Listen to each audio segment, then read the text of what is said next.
Good evening and welcome to the Kuhn Academy for this installment of AP US History, where we're just not just learning history, we're making history. All right, well, this is the beginning of our flipped classroom that we're going to be using for the spring semester here. The idea here is just to give you a chance to get some notes and kind of clarify what's in the book. And give you a chance to kind of learn at your own pace. So I'm also going to post a video up on how to watch a video on the flipped classroom as far as note taking, when to pause, and things like that. And hopefully this helps you. All right, so hopefully in class on Friday we're going to leave off with the Boston Tea Party, okay, which you see very poorly visualized here. But as we know, this was a protest by the colonists of the monopoly that was granted by the East India Tea Company, and resistance to the King's and Parliament's policies. Right. So what's going to follow that is what is called the Intolerable Acts. Okay. Colonists called it the Intolerable Acts, and the British were going to call it the Coercive Acts. Okay. So Coercive Acts basically meaning that we're trying to coerce or force them into submission and obeying, basically. Right. And these Coercive Acts, right, passed in 1774, so right after the Tea Party of 1776, all right, or sorry, of 1773. These coercive acts were a forcing on the colonists to pay for the tea of Boston, or pay for the tea destroyed in the Boston Tea Party, and also get them to stop resisting the policies of Great Britain. Okay, so the most significant things that these coercive acts did was it closed Boston Harbor, which obviously was going to affect the colonial merchants more than anything else, because they could no longer do business. They couldn't trade, they couldn't smuggle anything. They were basically shut off from their livelihood. All right? And then it also closed the Massachusetts self-government, basically meaning the elected assembly of Massachusetts was shut down. So their elected leaders could not meet, they couldn't organize, so they had to leave the city of Boston and kind of go out into the countryside. Right. There's also a Quebec Act that was thrown in there that had something to do with allowing Catholicism to exist in Canada, which obviously would have upset a lot of the colonists up in New England, which were very heavily religious. So the response to that is going to be the First Continental Congress called by the colonists to meet in Philadelphia to discuss their grievances against the king. And obviously the fact we call it a First Continental Congress means that there, yes, will be a second one. All right, 12 out of the 13 states showed up for this, and they basically decided they were going to continue the boycott of British goods and develop a plan to defend themselves should the king take any action, or the crown take any action against them. All right, these were going to be to form militia groups and things like that. So, but realistically, the biggest thing to get out of the First Continental Congress is that the colonists met, that they were in agreement, that they had some issues. They did not like what was being done to Massachusetts, so they met in one place for the first time as a unit, at least 12 of the 13 colonies. Georgia did not show up, as we discussed Thursday in class. Georgia being kind of the buffer zone against the Indians on the frontier in Florida, they kind of liked the British protection, so they didn't see a big issue with Britain like the other colonies had at that point. All right. Now, in the interim, after the First Continental Congress meets, we have a conflict at Lexington and Concord. I plan to talk a little more about this on Monday in class, in part because I've been there and it's pretty interesting. So, basically what happens is the British march out from Boston down here, okay, which is kind of an isolated island almost. You can see this little neck, but it's surrounded by water. And they march out along this road out to Lexington and then Concord to try and arrest Samuel Adams and John Hancock, who are leading the Massachusetts government, or the revolt down there out in the countryside. And shots are fired, King soldiers are killed. Basically the war begins. Now, we have not declared independence yet. Right? The colonists are just resisting the British coming out to arrest and seize their weapons. So that sort of starts the fighting. That's in 1775 in April. All right? We'll talk more about that in class on Monday. But that's what begins the conflict. Lexington and Concord. All right? First shots being fired there.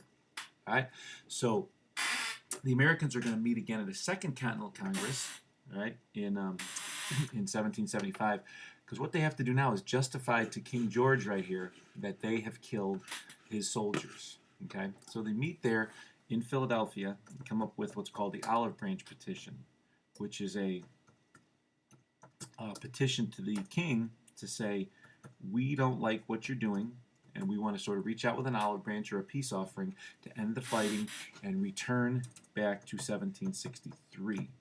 Why is that date important? Because before 1763 there was no taxes, there was no regulations by the crown. The colonists could pretty much do whatever they wanted to. The king rejects that, doesn't accept it, so the colonists are really left with no choice here. But they are meeting again, and they are trying to figure out what to do. But the key thing is they are trying to relate, or trying to connect back with the king and restore what they used to have. There is no talk, no mention of independence. All right? Now that winter, all right, a guy by the name of Thomas Paine, which you're going to be hopefully reading over the weekend, publishes Common Sense in 1776, which is a short pamphlet, only 46 pages, telling the colonists, hey, why are you trying to work with this guy? Why are you trying to work with this king? He doesn't listen to you. He doesn't respect you. Maybe you need to use some common sense and declare independence. So this starts to circulate amongst the masses and get people talking of the idea of independence. Right? All the while we're fighting a revolution, we're fighting a war against the king and his soldiers, which are trying to force the colonists into submission. Right? Everything changes here in the summer of 1776 when Richard Henry Lee of Virginia, you might know his nephew, a guy named Robert E. Lee, but Richard Henry Lee proposes that the colonies are free and independent of the crown. That's what he's proposing to the Continental Congress, asking the colonies to vote on this notion of independence. And it catches everybody off guard, so they say, yeah, we're open to it, but we better draft the document first. So Thomas Jefferson goes into seclusion and drafts the Declaration of Independence, a statement or a philosophy against the king saying we are free and independent of you. And then this document has to be signed and approved by the colonists. So it takes a couple months or a couple weeks for Jefferson to do that. He studies John Locke, Montesquieu, Thomas Hobbes, these famous philosophers from the Enlightenment, and recommends independence. And he submits it to Congress. They approve it on the 2nd. Actually, on the 2nd, John Adams comes out and says, July 2nd will forever be a day of celebration, parade, picnicking, and fireworks in celebration of this great nation. He was off by a couple days. Then on the 3rd, they get together and they edit the document. They go through it with a fine-tooth comb, cross out things, make edits, make suggestions, recommendations. The most significant thing taken out on the 3rd is Thomas Jefferson's complaint that the king forced the slave trade on the colonies. You can probably guess which colonies don't want to approve that. Yes, that would be the southern colonies. They don't want to condemn slavery or the slave trade. So that has to be taken out as one of the complaints or grievances against the king.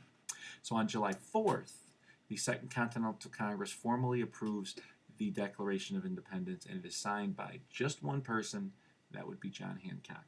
Okay, so that's kind of how we end up getting July 4th rather than July 2nd as our Independence Day.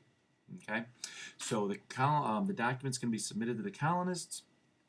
They print up 50 copies. They're going to be distributed all throughout the colonies to be read out loud, not read off the document, but read aloud to the townspeople so they can hear it. They want to hear these great words and this great statement that we are free from the king. And then hopefully that's going to encourage them to vote for this and support the notion of independence. All right, here we see Mr. Hancock's grave up in Massachusetts. Okay, immortalized for signing the Declaration of Independence. He was from Massachusetts, even though he did his main work there in Philadelphia. Okay, but he is the president of the Continental Congress and the one that sort of gets this proposal to be accepted. So, as the document is submitted, okay, it's read. You're going to read this over the weekend. The document follows the philosophy of John Locke, the famous Enlightenment philosopher. Okay, Locke's argued that we had these natural rights that we were born with. He said life, liberty, and property, but Jefferson decided to change that to life, liberty, and the pursuit of happiness. He didn't want to have a revolution that was committed to property ownership and the classes overtaking the upper class, the lower class overtaking the upper class. So change it to pursuit of happiness. So you can pursue it, you don't automatically have it. And this document is what we call a social contract, just like the Mayflower Compact. Right? He says that governments are comprised among men, and they derive their powers from the consent of the governed. All right? The governed give power to the government. They give up their rights so they can be governed. And he says that the colonists have the right to alter and abolish the government if the government is being destructive. Okay, and that was also part of Locke's philosophy. And maybe the most controversial line in the Declaration was, all men are created equal. Okay? Did he truly mean that? This is a Thomas Jefferson that owned slaves. This is a country that has women and Native Americans in it. What does equality truly mean? We get into that a little more in chapter 6. Okay? And that's all written in the natural rights section of the Declaration that you should focus on. And then there's a long list of grievances or complaints. In fact, grievance would be a great word for the word wall. In fact, 5 extra bonus points to the first person on Monday morning that puts grievance on the word wall. Make sure I put that in Power School for you. But they say that the king has taxed the colonies without their consent. He's cut off trade with the world. He's quartered troops in their homes, forced these people, as part of the coercive acts, what they had to pay for the housing of soldiers in Boston and other colonial cities. And that the trial by jury rights were taken away through the Stamp Act and Sugar Act and things like that. So these are what we're going to tell the colonists to try and persuade them to fight for the cause. Okay? Because the way the breakdown was in the colonies, about a third of the colonists were called patriots. These were the ones loyal to the cause, that wanted independence, that wanted to break away from England. Okay? 1/3 of them were loyalists, or Tories as we call them. These were people that wanted to stay loyal to the king. They liked what they had, all right, and we're going to fight with Britain to suppress the colonists, their fellow countrymen. That leaves the final third as undecided. And that's really who the Declaration was written to try and influence and persuade these people. Okay? We want you to join our cause and work against the king. Right? Those are the numbers that John Adams wrote in his diary. Okay? Some people say it was more like a half were patriots, but they didn't really take polls back then or anything like that. All right, wrapping this up, the real significance of the Declaration that we want to make sure we take away from this is it obviously got people to support the revolution. It stated our independence. Please don't confuse this with the Constitution. Several people do. The Constitution is a legal document that we live by. Declaration is a philosophical statement. All right? It led to the women's movement. They're going to write a Declaration of Sentiments, which is a declaration of independence for women, that they deserve more rights from mankind. All right? Lincoln gives new meaning to this document with the Gettysburg Address during the Civil War, that we're really going to truly mean all men are created equal. Okay? And then you see Martin Luther King and others quoting that as well in the Civil Rights Movement. So this document really spans American history and really influences a significant number of people. All right, so I hope this helped. All right, thank you for listening to the Kuhn Academy, and we'll have several more videos to go throughout the year. And remember, we're not just learning history, we're making history. Winter getting colder, summer getting warmer, tidal wave come across the Mexican border. Wide back gallon is cheaper by the barrel, just don't get busted singing Christmas carols. That's us, that's right, gotta love this American ride.